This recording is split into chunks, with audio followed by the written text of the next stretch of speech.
നമസ്തേ. പശ്ചിമഘട്ടത്തിന്റെ തണുപ്പും ചോലവനങ്ങളുടെ ഹരിതഭംഗിയും നുകർന്ന് അയ്യപ്പ സന്നിധിയിലേക്ക് ഒരു പുണ്യയാത്ര. സത്രം പുല്ലുമേട് വഴിയുള്ള തീർത്ഥാടനം ഭക്തർക്ക് സമ്മാനിക്കുന്നത് പ്രകൃതിയും ഭക്തിയും ഒന്നാകുന്ന വേറിട്ട അനുഭവമാണ്. പെരിയാർ കടുവ സംഗീതത്തിന്റെ വന്യതയിലൂടെ സ്വാമി ശരണം വിളികളുമായി കടന്നുപോകുന്ന അയ്യപ്പ ഭക്തർക്ക് കാവലായി വനം വകുപ്പും പോലീസും ആരോഗ്യ വകുപ്പും കൂടെയുണ്ട്. സമുദ്രനിരപ്പിൽ നിന്ന് ഏറെ ഉയരത്തിൽ സ്ഥിതി ചെയ്യുന്ന ഈ പാത ചോല പുല്ലുമേട് എന്ന അപൂർവ ആവാസ വ്യവസ്ഥയുടെ നേർക്കാഴ്ചയാണ്. കണ്ണിന് കുളിർമയേക്കുന്ന വിശാലമായ പുൽപ്പരപ്പുകൾ, അവയ്ക്കിടയിൽ പച്ചത്തുരുത്തുകൾ പോലെ തല ഉയർത്തി നിൽക്കുന്ന ചോലവനങ്ങളുമാണ് ഇതിന്റെ പ്രധാന ആകർഷണം. സീതകുളം, 0 പോയിന്റ്, പുല്ലുമേട്, ഉരക്കുഴി എന്നിവയാണ് പാതയിലെ പ്രധാന ഇടത്താവളങ്ങൾ. ആന, കടുവ, കാട്ടുപോത്ത് തുടങ്ങിയ നിരവധി വന്യജീവികളുടെ ആവാസ മേഖലയാണ് സന്നിധാനത്തേക്കുള്ള ഈ പരമ്പരാഗത തീർത്ഥാടന പാത. അതിനാൽ വന്യമൃഗങ്ങളുടെ സാന്നിധ്യം തിരിച്ചറിഞ്ഞ് ഭക്തർക്ക് സുരക്ഷയൊരുക്കാൻ വനം വകുപ്പ് ഉദ്യോഗസ്ഥരുടെ കർശന നിരീക്ഷണം പാതയിലുടനീളമുണ്ട്. നിശ്ചിത പാത വിട്ട് പുൽമേടുകളിലേക്കോ കാടുകളിലേക്കോ ഇറങ്ങാൻ ഭക്തരെ അനുവദിക്കാറില്ല. വനപാതയിലെ സുരക്ഷാ ഉദ്യോഗസ്ഥരുടെ സേവനത്തെക്കുറിച്ച് ഭക്തർക്കും 100 നാവാണ്. പോലീസും ഫോറസ്റ്റും നൽകുന്ന പിന്തുണ വലിയ ആശ്വാസമാണ്. ഇതുവരെ യാതൊരു ബുദ്ധിമുട്ടുകളും ഉണ്ടായിട്ടില്ല. തിരുവനന്തപുരം വിളപ്പിൽശാലയിൽ നിന്നും 21 അംഗ സംഘത്തോടൊപ്പം എത്തിയ സ്വാമി പറയുന്നു. എന്റെ പേര് ആശിഷ്. നമ്മൾ പറഞ്ഞത് ട്രിവാൻഡ്രം വിളപ്പിശാലയിൽ നിന്നാണ്. നമ്മൾ 21 പേരുണ്ട്. 21 പേരിൽ ഒരു കൊച്ചുകുട്ടിയും കൂടെ ഉൾപ്പെടെ മൊത്തത്തിൽ 21 പേര്. അപ്പോൾ നമ്മളിന്ന് രാവിലെയാണ് ഇവിടെ 8 മണിയായപ്പോൾ നമ്മളിവിടെ എത്തിയായിരുന്നു. അവിടെ നിന്ന് പിന്നെ നമുക്ക് ആദ്യമായിട്ടാണ്, ഫസ്റ്റ് ടൈമാണ് നമ്മൾ പുൽമേട് വഴി ഇതുവഴി വരുന്നത്. അതിൽ 2 പേര് മാത്രം മുമ്പ് വന്നിട്ടുണ്ട്. നമ്മൾ ബാക്കിയുള്ള 19 പേരും ആദ്യമായിട്ടാണ്, ഫസ്റ്റ് ടൈമാണ്. ഇതിൽ കുറച്ച് കഠിനമാണ് ഇതുവഴി വരാനുള്ള എക്സ്പീരിയൻസ് എന്ന് പറഞ്ഞാൽ. പിന്നെ നമുക്ക് വരണ വഴിക്ക് കുടിക്കാൻ വെള്ളവും നമുക്കങ്ങനെ അതിനൊന്നും ഒരു ബുദ്ധിമുട്ടും ഇല്ല. നമുക്ക് അതിനൊക്കെ ആവശ്യമായിട്ടുള്ള പോലീസിൽ നിന്നായാലും നമുക്ക് ഫോറസ്റ്റിൽ നിന്നായാലും നമുക്ക് നല്ല സഹകരണം ഉണ്ടായിട്ടുണ്ട്. അതേപോലെ തന്നെ നമുക്ക് വരണ വഴിക്കാൻ നമുക്ക് ഈ ഉച്ചയ്ക്കുള്ള ഫുഡ്, കഞ്ഞി കുടിക്കാനും അതിനൊക്കെ നല്ല സൗകര്യവും അതേപോലെ നല്ല ഭക്ഷണം തന്ന് പോലീസിനായാലും ഫോറസ്റ്റിനായാലും അതിനൊക്കെ അവർക്ക് പ്രത്യേക ഒരു നന്ദി നമ്മൾ കൊടുക്കുകയാണ്. പിന്നെ ഇതുവഴിയുള്ള യാത്ര എന്ന് പറഞ്ഞാൽ നല്ല ഒരു പുതിയൊരു എക്സ്പീരിയൻസ് ആണ്. എന്തോന്ന് പറയാം, ആദ്യമായിട്ടാണ് പറഞ്ഞത് ഇതുവഴി. നമുക്ക് ഫോറസ്റ്റിൻ്റെ ഉള്ളിൽ കൂടെ വരാനും എന്ന് പറഞ്ഞാൽ നമുക്ക് സ്വാമിയെ കാണാനല്ലേ ഇതുവഴി വരുന്നത്. തിരക്ക് വർദ്ധിച്ചെങ്കിലും മികച്ച സൗകര്യങ്ങളാണ് ഇത്തവണ ഒരുക്കിയിരിക്കുന്നതെന്ന് ഭക്തർ സാക്ഷ്യപ്പെടുത്തുന്നു. സത്രത്തിൽ നിന്നും 5-6 കിലോമീറ്റർ പിന്നിട്ട് ഓടാംപ്ലാവ് പോയിന്റിലെത്തിയാൽ വനം വകുപ്പും ജില്ലാ ഭരണകൂടവും ചേർന്നൊരുക്കിയ വിശ്രമ കേന്ദ്രം കാണാം.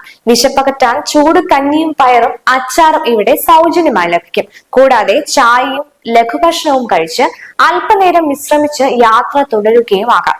അവസാനത്തെ ഭക്തരും കടന്നുപോയി എന്ന് ഉറപ്പാക്കിയ ശേഷമേ ഭക്ഷണശാല അടയ്ക്കാറുള്ളൂ എന്ന് ഇവിടെ ഡ്യൂട്ടിക്കുള്ള വനം വകുപ്പ് ഉദ്യോഗസ്ഥൻ പറഞ്ഞു. അടിയന്തര വൈദ്യസഹായത്തിനായി ഓഫ് റോഡ് ആംബുലൻസ് സേവനവും സജ്ജമാണ്. യാത്രയ്ക്കുടനീളം കുടിവെള്ളവും ഭക്ഷണവും സുരക്ഷിതത്വവും നൽകുന്ന ഉദ്യോഗസ്ഥരോട് നന്ദിയുണ്ട്. ഭക്ഷണം കഴിച്ച് യാത്ര തുടരുന്നതിനിടെ തിരുപ്പതിയിൽ നിന്നെത്തിയ സ്വാമി പറയുന്നു. This is Sai Kalyan from we are coming from Tirupati which is in Andhra Pradesh, and is Deepak and Shiva. So we three come from Tirupati too, okay? And our experience to Sabarimala from Satram to Pulimedu, it's quite good. It's only we have come in a van. It's our first time, but trekking from there to here, it's quite hard because it's the first time, but it's his second time. So we were facing like knee pains and everything, but it was good. They were helping, like medical team was all the time they were there, and also the water we have for water facility too. And also, but the security, they have tight security that we should not bring any plastic to the inside the forest. So that was quite good. So we have a good experience in that. So now we have to do we have to think how would our darshan goes. Food availability, yeah, there's a canteen in like in second hill or third hill, yeah, Pulimedu.